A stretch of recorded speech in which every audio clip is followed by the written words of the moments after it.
네, 안녕하세요. 반갑습니다. 부동의 1등. 네, 오늘 전문 사회자 개그맨 김진입니다. 반갑습니다. 예. 오늘은 연예인 최초로 우수상 뭐 이런 것도 받았지만 공인중개사를 합격하신 장홍재 공인중개사 선생님 모셨습니다. 반갑습니다. 반갑습니다. 이 지금 무슨 분위기예요? 저희 집 보러 다녀야 되는 거 아니에요? 아닙니다. 오늘은 저희가 소식을 들었어요. 뭐요? 장홍재 로또대다. 제가 로또 당첨된 건 아니고 정확히 말하자면 제가 그 청약에 당첨이 됐습니다. 그게 더 어렵다는 얘기를 들었어요. 아이고 제가 뭐 다른 날보다 얼굴이 좀 활짝 피지 않았습니까? 어제 술 많이 드신 것 같은데? 많이 부었어. 이게 부잣집 얼굴의 상징, 이 살찐 두둑하잖아요. 그럼 나는 도대체 몇 평에 사는 거야? 그러니까 형 곧 잘 될 거야. 청약 될 겁니다. 자, 이거 봐라. 이게 뭔지 아니? 청약 당첨돼서 계약을 한 계약서입니다. 짜자잔. 박수 한번. 오늘 장홍재 씨가 점심 사겠답니다. 박수. 아니요. 봐봐, 싼거 먹을게, 싼 이것 거. 봐, 여러분. 짜장면! 이렇게 청약에 대해서 모르시는 분들이 많아요. 청약이 됐다고 해서 다 돈을 버는 게 아닙니다. 앞으로 들어갈 계약금부터 중도금 대출, 잔금 대출 고생 많이 했죠. 구하느라고 엄청 고생했습니다. 두려워요. 왜요? 저는 청약이 돼도 제 집이 안 되니까요. 그래서 제가 이렇게 또 청약이 되다 보니까 이렇게 청약에 대해서 궁금해 하시는 분들이 굉장히 많더라고요. 그래서 저한테 질문을 많이 하시더라고요. 그래서 오늘 특별히 우리 부동의 1등답게 우리 여러분들께 어떻게 하면 청약을 할 수 있는지 제가 아는 정보를 여러분들과 공유하기 위해서 이렇게 특별편을 준비했습니다. 야, 좋다. 솔직히 네. 저는 아직 청약이 뭔지 잘 모르겠어요. 맞아요. 구약, 신약도 아니고. 이게 뭐야? 도대체 청약이 뭐야? 그러니까요. 아니 많은 분들이 저도 처음 알았어요. 청약 통장은 다들 갖고는 계시더라고. 근데 그래요. 청약 통장을 어떻게 이용을 해야 되는지도 모르는 분들이 있고 기본적인 것도 모르시던데 일단 청약 통장이란 왜 필요하냐? 우리가 또 타운하우스 돌아다니다 보면 뭐 입지 같은 거 굉장히 중요하게 봤었잖아요. 뭐 생활 편의 시설이라든지 뭐 역이 가깝다든지 그런 걸 보게 되잖아요. 그럼 좋은 위치에 아파트를 구하려면 그만큼 수요자가 또 몰리게 되잖아요. 근데 요즘 같은 서울이나 수도권 같은 경우에는 땅이 한정적이다 보니까 경제 원리상 공급은 적은데 수요자가 많으면 가격이 오르게 돼 있거든요. 그렇네. 근데 요즘 또 분양가 상한제라는 게 있어요. 규제 지역 안에서 일정 금액 이하로 이렇게 분양을 하게 되어 있는데요. 가격은 떨어지고 위치는 최고고 그런 아파트에 사람들이 수요가 몰리다 보면 경쟁이란 게 생기겠죠. 거기서 경쟁력을 갖게 하는 게 바로 청약 통장이라고 보시면 됩니다. 야, 박수 한번 주세요. 그러면 짧게 줄여보자면 내가 들어가고 싶은 아주 입지 좋고 살기 좋은 지역의 한 아파트를 조금 더 쉽게 들어갈 수 있는 방법. 그렇죠. 그리고 가격 또한 분양가 상한제가 적용됨으로써 시세 70-80% 정도의 가격에 들어갈 수 있게 됩니다. 그러면 네. 집을 사자마자 수익이 생기는 거네요? 그렇긴 한데 이제 70-80%이기 때문에 요즘에는 또 전매 제한이라는 게 걸려요. 그다음에 재당첨 기간이라는 게 적용되다 보니까 10년 정도, 최대 10년까지는 그 집을 갖고 있어야 돼요. 전세를 내는 거는요? 2월 19일, 지금 녹화 날짜가 2월 17일인가요? 2월 19일 이후부터는 여러분들 전세를 내주지 못하고 의무 거주 기간이 생기다 보니까 이제 자금 계획을 잘 세워야 된다는 거. 그게 또 중요한 포인트입니다.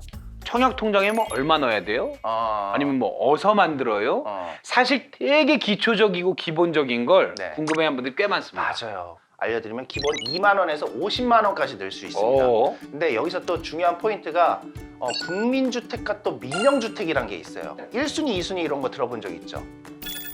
저희가 전세를 하려다 이제 집을 사게 됐는데 그때 아이가 있고 뭐 한부모 가정 뭐 이런 뭐 들은 것 같아요. 그렇죠. 그런 1순위 조건이 국민주택과 민영주택이 달라요. 특히나 국민주택 쪽에서는 납입 금액, 납입 인정 금액이 또 그걸 가지고 1순위를 정하는데 50만 원씩 낸 사람? 이렇게 오해하시는 분들이 많으세요. 50만 원까지 낼 수 있지만 최대 인정 금액이 10만 원입니다.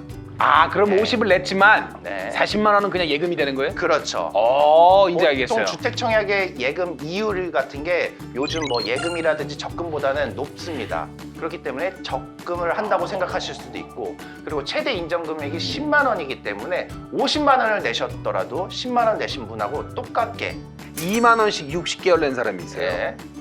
근데 10만 원씩 30개월 낸 사람이 있어요. 어. 누가 더 유리한? 그래서 어. 이것도 되게 중요한 겁니다. 일단 국민주택, 민영주택부터 알려드려야 돼. 그래서 차근차근 이게 알려줘야지 그걸 또 이해를 시킬 수가 야, 있거든요. 지금까지 들은 것도 네. 지금 스트레스 받으려고 그러는데 이걸 다 알아야 청약이 되면은. 근데 여러분 요 정도 관심을 갖고 그래야 나처럼 로또 된다? 어휴, 그래, 그렇기 때문에 팔보채 먹어야 돼. 시작부터 하나하나 좀 정의를 짚고 가는 게 좋을 것 같아요. 좋습니다. 일단 국민주택과 민영주택. 국민주택이란 국가나 지방자치단체, 그리고 LH, SH 이런 거 들어보셨죠? 주공. 그렇죠. 그런 곳에서 짓거나 아니면 국가의 지원을 받아 짓는 전용 면적 85제곱미터 이하의 주택을 국민주택이라고 합니다. 그 다음에 민영주택이란 내가 된대. 뭐 힐스테이트, 뭐 로또 자이, 레미안 이런 거 들어보셨죠? 이런 민간 건설 업체에서 국가의 지원 없이 지어진 주택을 민영주택이라고 하거든요. 국민주택은 나라의 지원을 받기 때문에 민영주택에 비해서 가격이 조금 낮다.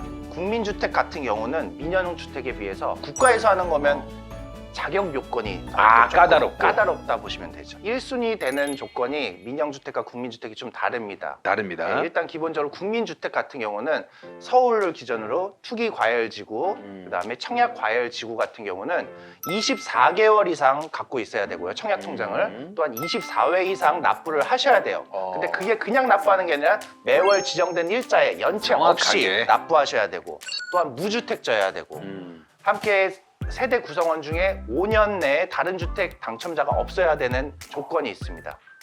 대표님. 네. 그러면 저는 집이 없어요. 네. 근데 제가 결혼하면서 아내한테 집을 사줬잖아요. 집을 사줬어요. 저렴한 작은 집을. 네.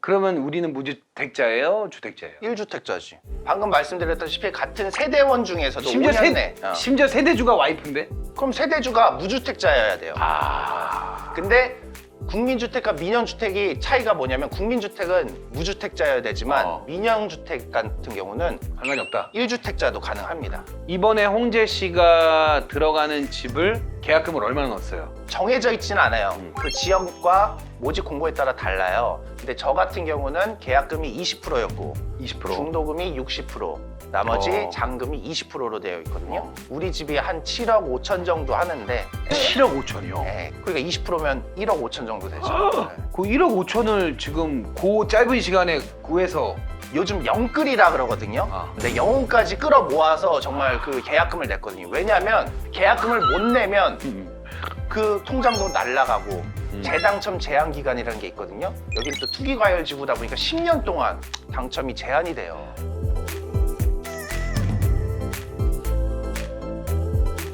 점수가 높으면 네, 1순위다. 그렇죠. 그 점수는 누가 매깁니까? 그러니까 점수를 매기는 다 기준이 있는데, 일단 국민주택을 먼저 말씀드리자면, 아까 납입 횟수랑 납입 그 금액이 중요하다고 말씀드렸잖아요. 40제곱미터 이하의 집은 3년 동안 무주택, 3년 이상의 무주택자와 그다음에 납입 횟수가 중요합니다. 그다음에 40제곱미터 초과인 국민주택은 3년 무주택자의 납입 금액으로 경쟁을 합니다. 자녀가 많고 이런 거 전혀 상관없군요. 국민주택 같은 경우는 그렇고, 무주택 기간에 따라 또 같은 그 경쟁이 있을 땐 무주택 기간을 가지고 많이 따지고요. 그런 게 중요하고요. 민영주택 같은 경우에 민영주택 같은 민영이요, 민영. 민영주택 같은 경우가 그런 게 중요합니다. 무주택 기간과 부양 가족 수, 납입 기간으로 점수를 총 따져가지고 만점이 총 84점입니다. 근데 거기에 소득 기준이 또 들어가요. 저 같은 경우 또 특별 공급으로 됐잖아요. 잠깐. 네. 특별 공급? 네. 연예인 같은 거예요?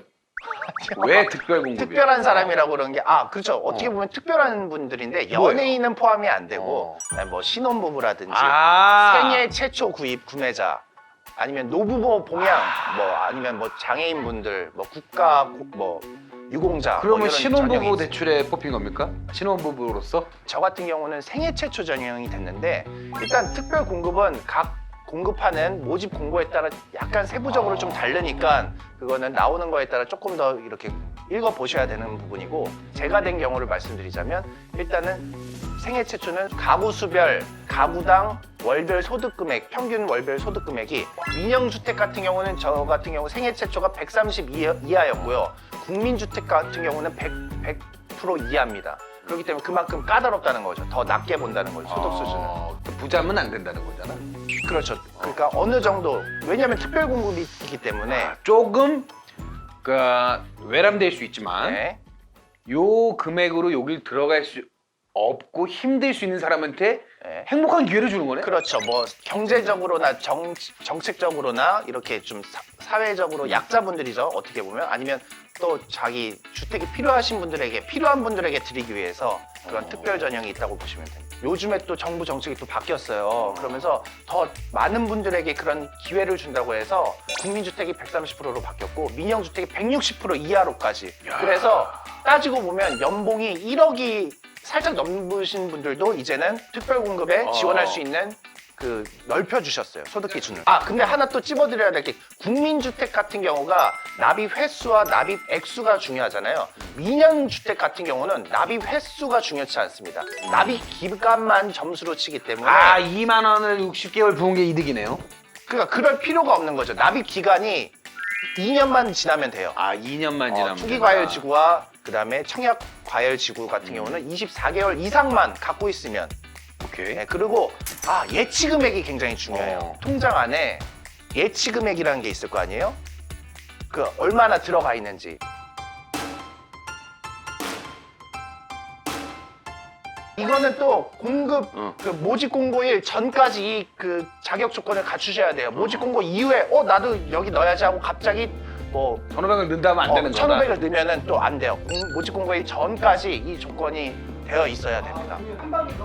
안 되는 거야. 10만 원밖에 인정이 넣을 수는 있어. 민영주택 같은 경우는. 근데 그 모집 공고일 전에 그걸 한 방에 넣어야지.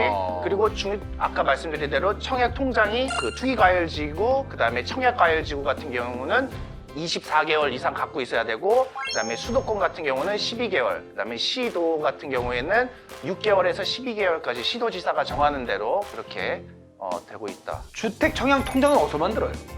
그래서 예전 같은 경우는 은행에서 만듭니다. 은행에서 만드는 은행마다 다 있어? 있는 데가 있고 없는 데가 있죠. 오케이. 근데 청약 통장이라고 해서 옛날에는 청약 부금, 청약 예금, 청약 저축이란 게 있었어요. 이런 게 뭐냐면 민영주택을 넣을 수 있는 통장이 있고 국민주택을 넣을 수 있는 요즘에는 주택 청약 종합저축이 생겼어요. 그래서 민영과 국민주택에 다 넣을 수 있는 통장이 생긴 거죠. 나 이거 들었어. 네. 옛날에 엄마 친구가 네. 아유 뭐 이쪽에다 할 걸 저쪽에다 해가지고 뭐 그거가 그거구나. 그렇죠. 근데 또 모르시는 분들이 있는데 예전 분들 중에 오랫동안 갖고 계신 청약 예금이든 청약 부금이든 청약 저축이 있고 갖고 계신 분들이 있어요. 근데 이런 분들이 그럼 나는 청약 저축이니까 국민주택만 해야 돼 이런 경우가 있는데 한 번은 전환을 할 수 있는 한 기회를 번쯤은? 드린다고. 예, 한번 전환을 이렇게 인정해드리면서 전환할 수 있는 기회. 그러면 내가 만약에 바꿨을 때 다시 돌아올 수 없다. 그렇죠. 바꾸면 돌아올 수는 없죠. 야, 이 종교 바꾸는 거랑 비슷하네요.